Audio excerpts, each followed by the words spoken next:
हरे कृष्ण। आप सभी भक्तजनों का स्वागत है आज के सत्र में। सत्र का शुभारंभ हम पहले श्री मंगलाचरण के साथ आरंभ करेंगे। ओम अज्ञानतिमिरान्धस्य ज्ञानांजन शलाकया चक्षुरुन्मिलितं येन तस्मै श्री गुरुवे नमः।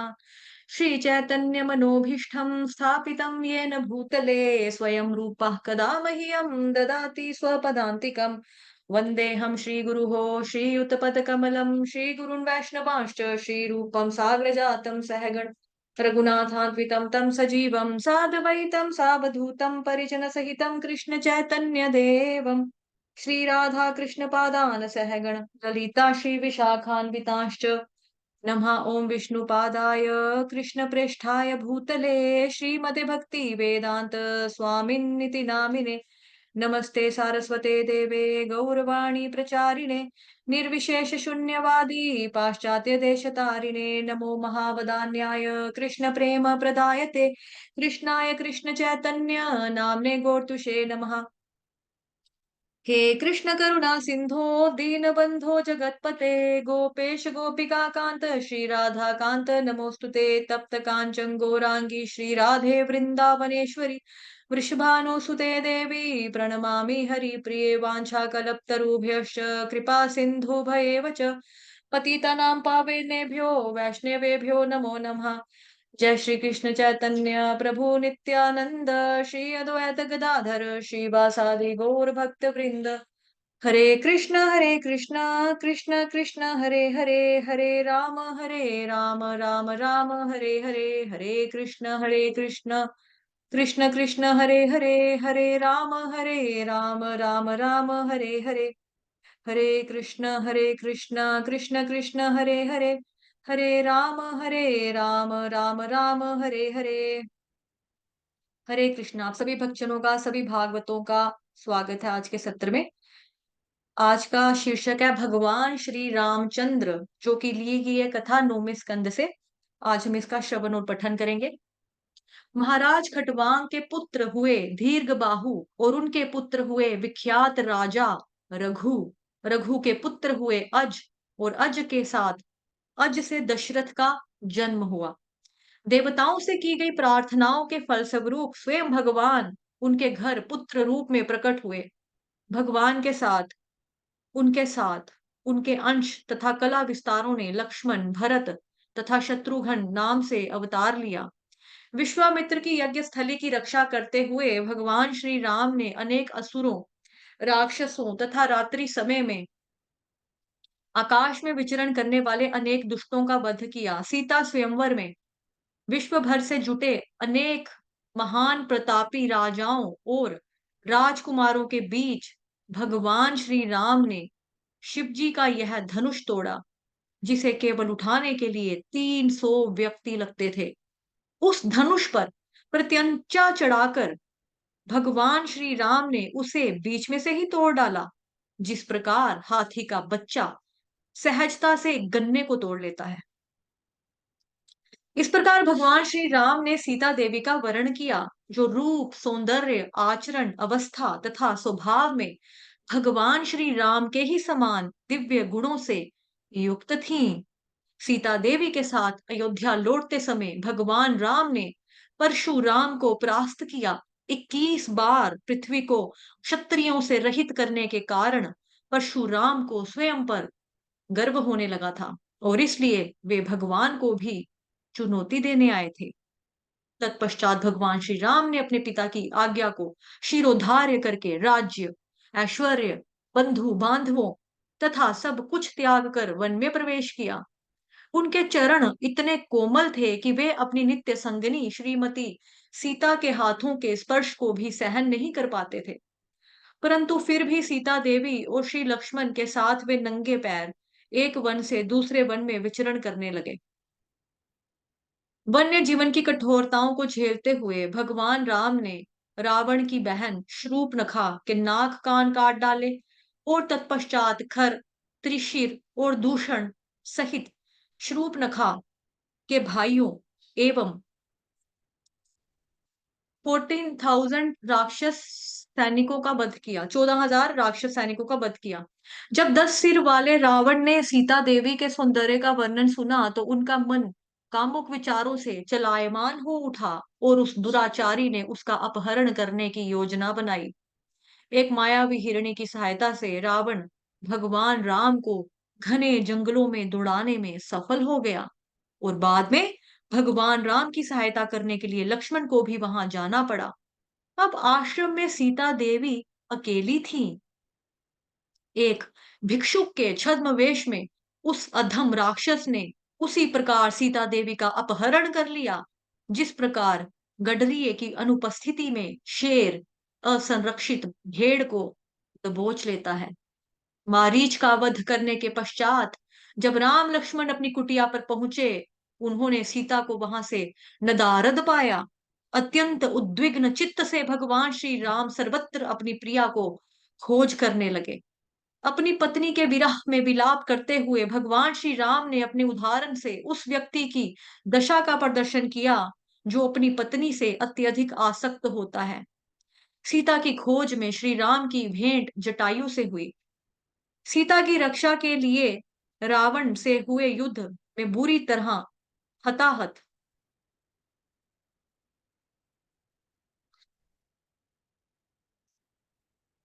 जटायु अपनी अंतिम सांसें गिन रहे थे। प्राण त्यागने से पहले जटायु ने भगवान को बताया कि राक्षस राज रावण सीता देवी का अपहरण करके उन्हें ले गया है। पश्चात भगवान ने एक कर्तव्यनिष्ठ पुत्र के समान जटायु का अंतिम संस्कार किया। वहां से भगवान राम किशिकंधा पहुंचे और वानर राज सुग्रीव के साथ संधि करके उन्होंने वाली का वध किया और लंका पर चढ़ाई करने के लिए समुद्र तट तक पहुंचे। समुद्र से मार्ग प्राप्त करने की अपेक्षा में उन्होंने 3 दिन तक उपवास रखा, परंतु जब समुद्र देव ने उनकी प्रार्थनाओं को अनसुना कर दिया, तो भगवान ने अपनी क्रोध भरी दृष्टि से इस प्रकार समुद्र को देखा कि उसका पानी खोलने लगा और समस्त जलचर बुरी तरह उद्विग्न हो गए। भयभीत से समुद्र देव भगवान श्री राम की शरण में आए और नाना सामग्रियों से उनकी पूजा की। भगवान ने भगवान के चरणों पर गिरकर समुद्र देव ने उनसे कहा, हे पुरुषोत्तम, मंदबुद्धि होने के कारण मैं अपने आपके वास्तविक स्वरूप को नहीं समझ सका, परंतु अब मैं जान गया हूं कि आप संपूर्ण ब्रह्मांड और समस्त देवताओं के स्वामी हैं। हे भगवान, रावण की नगरी तक पहुंचने के लिए आप जिस प्रकार से चाहे मेरा उपयोग कर सकते हैं। विश्रावा जैसे ब्राह्मण का पुत्र होने की अपेक्षा भी वह दुष्ट रावण मूत्र के समान अपवित्र तथा घृणित है। कृपया जाइए, आप उसका वध कीजिए और अपनी भार्या सीता देवी को पुनः प्राप्त कीजिए।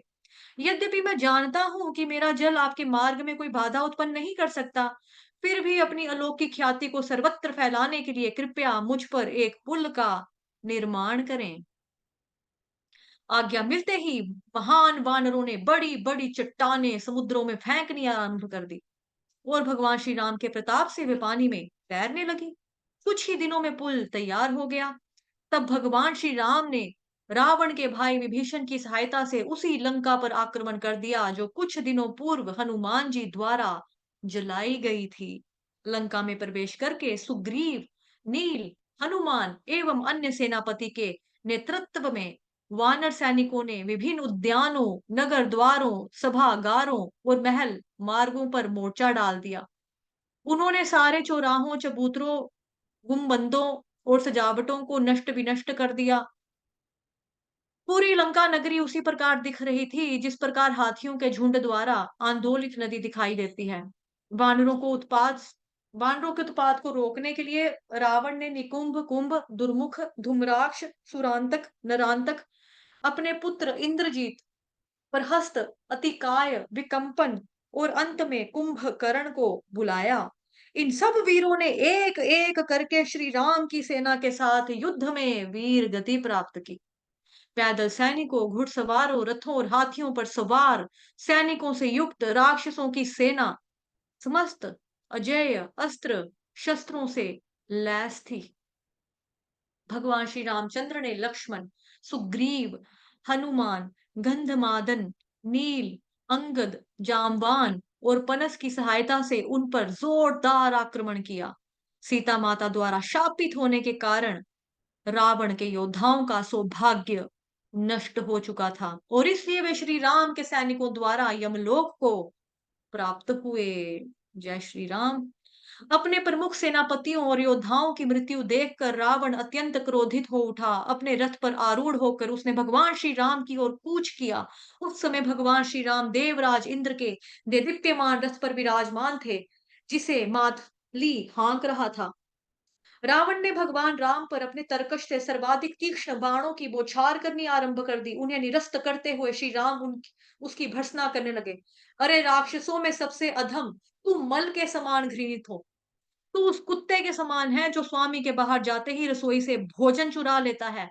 दुष्ट, तूने मेरी अनुपस्थिति में मेरी भार्या सीता देवी का अपहरण किया। अरे पापी, नीच, निर्लज, देख आज मैं तुम्हें पर्याप्त दंड दूंगा। इन कठोर वचनों से प्रहार करते हुए भगवान श्री राम ने वज्र के समान एक शक्तिशाली बाण से रावण का हृदय भेद दिया। अपने 10 सिरों से रक्त वमन करते हुए रावण विमान से भूमि पर गिर पड़ा और उसके अनुयायियों की चित्कार, हाय यह क्या हो गया, इससे पूरा आकाश गूंज उठा। मृत राक्षसों की पत्नियां लंका से बाहर निकल आई और अपने अपने पतियों के शवों का आलिंगन करते हुए अपनी अपनी छातियां पीटने लग गई। मंदोदरी अत्यंत कातर स्वर में विलाप कर रही थी, हे नाथ, सदैव दूसरों को रुलाने के कारण आपका नाम रावण पड़ा, परंतु आज आपके पराजित हो जाने पर हमारी जिंदगी भी उजड़ गई है। बताओ अब हम किसका आश्रय लें? काम वासनाओं के वशीभूत होकर आप सीता माता की शक्ति को पहचान ही नहीं पाए। आज उन्हीं के शाप के कारण आपकी यह दुर्दशा हुई है और आप भगवान श्री राम के बाणों से मृत्यु को प्राप्त हुए हैं।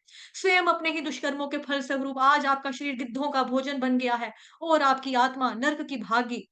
तत्पश्चात भगवान श्री राम के मार्ग निर्देशन में रावण के भाई विभीषण ने अपने स्वजनों का यथोचित अंतिम संस्कार किया, जिससे उन्हें नरकगामी होने से बचाया जा सके।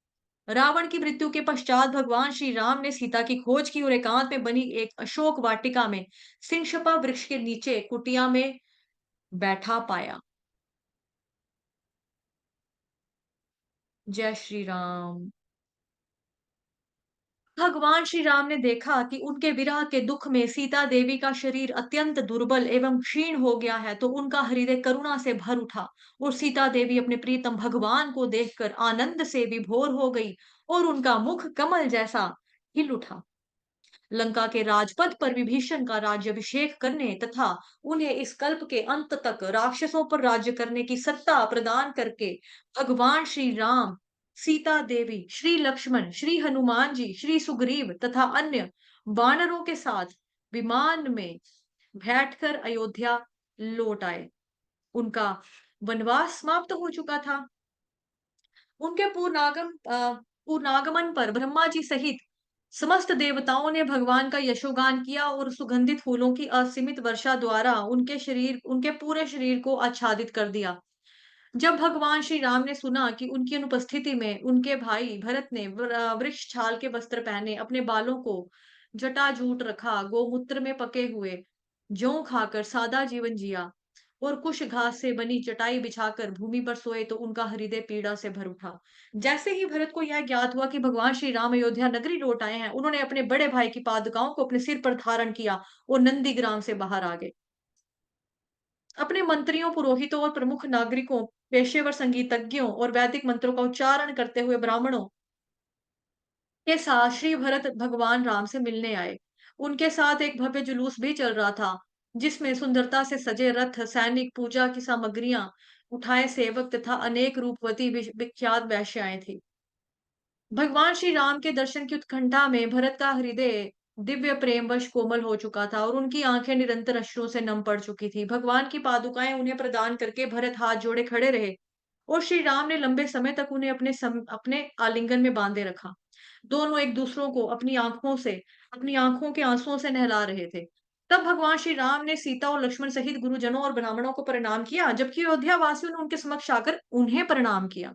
14 वर्षों की दीर्घ अवधि के पश्चात जब अपने प्रिय राजा को लौटकर देखा, तो नागरिक फूलों की माला पहनाकर उनके स्वागत करने लगे और अपने ऊपरी वस्त्रों को हवा में लहराते हुए नृत्य करते हुए अपने असीमित हर्षोल्लास को व्यक्त किया।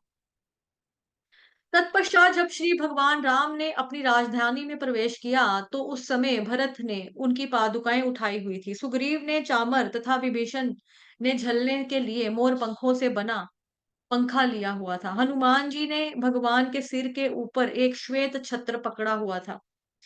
शत्रुघ्न ने एक धनुष तथा 2 तरकश सँभाले हुए थे। अंगद के हाथों में खड्ग, जांबान के हाथों में स्वर्णिम ढाल और सीता देवी ने अपने हाथों में विभिन्न पवित्र नदियों, कुंडों, सरोवरों आदि के जल से भरा एक पात्र लिया हुआ था। राजमहल में प्रवेश करने पर भगवान श्री राम ने सर्वप्रथम अपनी तीनों माताओं और कुल गुरु वशिष्ठ को प्रणाम किया। 14 वर्ष के लंबे विरह के पश्चात जब राजमाताओं ने श्री राम और लक्ष्मण को देखा तो उनके आहत हृदय आनंद से भर उठे। उन्होंने उन दोनों को अपनी गोद में बिठाया और स्नेहपूर्वक उन्हें देखने लगी। उनके बहते हुए आंसुओं से दोनों भाई पूरी तरह से भीग गए।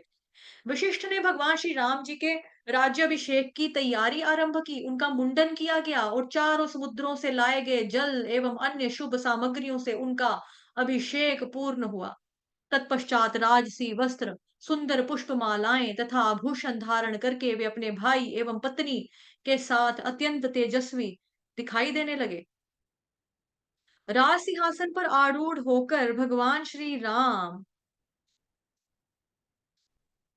पूरे संसार पर शासन करने लगे। वे अपनी प्रजा से उस प्रकार प्रेम करते थे जिस प्रकार एक पिता अपने पुत्रों से करता है। इतना ही नहीं, यद्यपि भगवान श्री राम त्रेता युग में प्रकट हुए थे, परंतु उनके राम राज्य को देखकर प्रतीत होता था कि मानो सतयुग फिर से आ गया था। श्री राम के शासन काल के दौरान विभिन्न वन, नदियां, पर्वत, सातों द्वीप और सातों समुद्र प्रचुर मात्रा में प्रजा की आवश्यकताओं की सब वस्तुएं प्रदान कर रहे थे।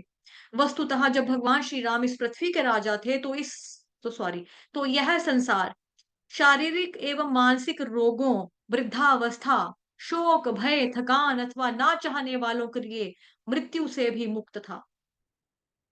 एक आदर्श राजऋषि के गुणों का प्रदर्शन करते हुए भगवान श्री राम ने एक पत्नी व्रत लिया और विशेष रूप से गृहस्थों सहित अन्य सब वर्णों के लिए समाज में एक उदाहरण स्थापित किया। सीता मैया सर्वगुण संपन्न थी।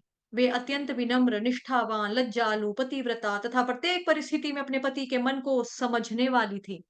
अपने उच्च चरित्र, प्रेम और सेवा के द्वारा उन्होंने भगवान श्री राम के चित्त को पूरी तरह आकर्षित कर लिया था। भरत के आग्रह पर राज सिंहासन स्वीकार करने के पश्चात भगवान श्री राम ने अपने छोटे भाइयों को विश्व विजय करने के लिए चारों दिशाओं में भेजा और स्वयं राजकीय कार्यों को संभालने तथा प्रजा का मार्गदर्शन करने के लिए अयोध्या में रह गए। भगवान श्री राम के शासनकाल के दौरान अयोध्या की सड़कों पर हाथियों की सूंड में भरकर सुगंधित जल एवं मदिरा मदिरा का छिड़काव किया जाता था। महलों, सभा भवनों, मिलन स्थलों तथा मंदिरों को सुंदरता से सजाया जाता था और यहाँ तहाँ जल के स्वर्णिम कलश एवं विभिन्न पताकाओं से सजावट की जाती थी। जहां कहीं भी भगवान श्री राम जाते, वहां केले तथा सुपारी के वृक्षों से विविध प्रकार के फलों से स्वागतों द्वारा उनका निर्माण किया जाता था। इन द्वारों पर रंग-बिरंगी बंधनवारों, झालरों, शीशों तथा फूलों की मालाओं से सजावट की जाती थी। जब भगवान श्री राम नगर का दौरा करते थे, तो नागरिक विभिन्न शुभ सामग्रियों से उनकी पूजा करते और उनके आशीर्वाद की याचना करते। अपने राजा को लंबे समय तक ना देखने पर नागरिक उद्विग्न हो उठते और जब श्री राम उनके आसपास के क्षेत्रों से गुजरते तो अपने घरों की छत पर चढ़कर उत्सुकता पूर्वक उन्हें निहारते रहते।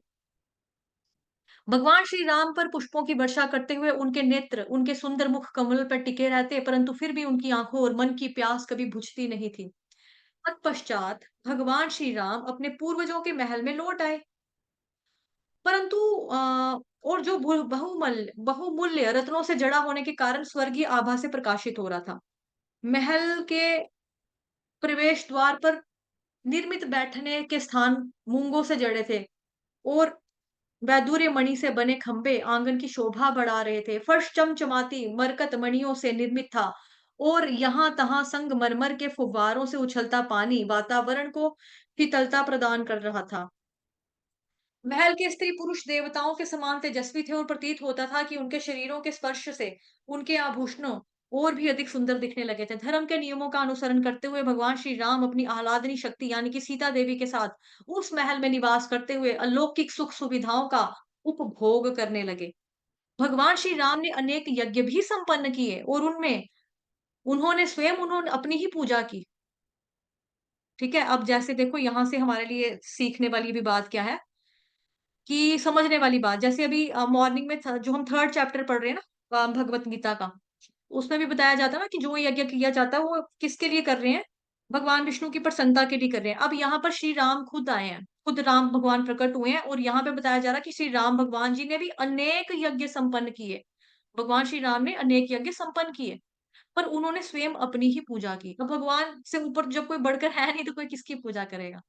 भगवान ने फिर अपनी ही पूजा की। ठीक? तो जैसे कई लोग बोलते हैं कि अ, भगवान श्री राम ने शिव जी की पूजा की, शिव जी अगर महादेव हैं तो उन्होंने शिव जी की पूजा की। क्योंकि आपको ये चीज़ भी समझने वाली है, जब श्री राम आए हैं तो वो क्षत्रिय है ना? एक क्षत्रिय के रूप में आए हैं और फिर वो हमको सिखाते हैं ना, अपने चरित्र से सिखाते हैं, अपने आचरण से सिखाते हैं। ऐसे तो भगवान जी को गुरु की ज़रूरत भी नहीं है, वो आदि गुरु हैं।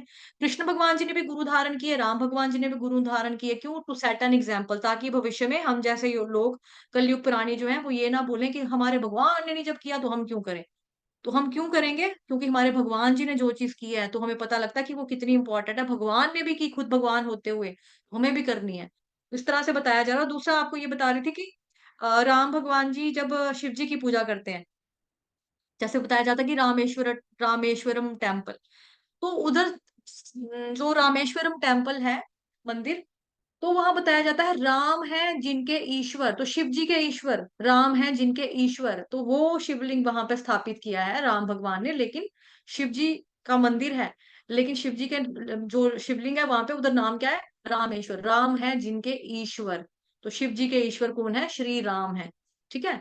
इन चीज़ों को थोड़ा-सा ध्यान रखेंगे। इन यज्ञों के संपन्न होने पर भगवान श्री राम ने अपने पहने हुए वस्त्रों एवं आभूषणों के अतिरिक्त संपूर्ण पृथ्वी ब्राह्मणों को दान स्वरूप में दे दी। भगवान श्री राम के इस कार्य को देखकर वहां उपस्थित सब समस्त ब्राह्मण गदगद रह गए और मुक्त मुक्त कंठ से उनकी प्रशंसा करते हुए प्राप्त उन्होंने दान उन्हें लौटा दिया। एक चीज और बताऊंगी कि जैसे हम वृंदावन जाते हैं ना, वृंदावन धाम में, मथुरा वृंदावन, तो वहां पे एक और टेम्पल आता है शिव जी का, गोपेश्वर टेम्पल, गोपियों के ईश्वर। और आपने वो लीला भी सुनी होगी जिसमें शिव जी जो होते हैं वो गोपी बन के चले जाते हैं। उनको बोलते हैं कि यहाँ पे सिर्फ स्त्रियाँ ही आ सकती हैं, अगर गोपी ही आ सकता है, कोई ऐसे कोई नहीं आ सकता भगवान श्री कृष्ण के साथ ऐसे देखने के लिए, बैठने के लिए, मतलब लीला वगैरह के लिए। तो वो जो शिव जी होते हैं उनको इतना मन कर रहा होता है, वो गोपी का रूप धारण करते हैं, साड़ी पहन लेते हैं, पूरा श्रृंगार करके वो चले जाते हैं। तो गोपियों के ईश्वर, गोपेश्वर टेम्पल, है ना? गोपियों के ईश्वर, तो गोपियों के ईश्वर कौन है? सबको मालूम है, कृष्ण भगवान है। गोपियाँ किसकी हैं? कृष्ण भगवान की हैं। तो इस वे में हमें कन्फ्यूज़ नहीं होना चाहिए। ब्राह्मणों ने कहा, हे भगवन, आप संपूर्ण सृष्टि के स्वामी हैं, चूँकि आपने हमारे हृदयों में प्रविष्ट होकर वहाँ अज्ञानता के अंधकार को विनष्ट किया है। हमारे लिए उससे श्रेष्ठ दक्षिणा और भला क्या हो सकती है? इसलिए हमें इस संसार की वस्तुओं से क्या लाभ? हे प्रभु, आप ब्राह्मणों के उपासक एवं उनके हितैषी हैं, हम आपके चरण कमलों में नमन करते हैं।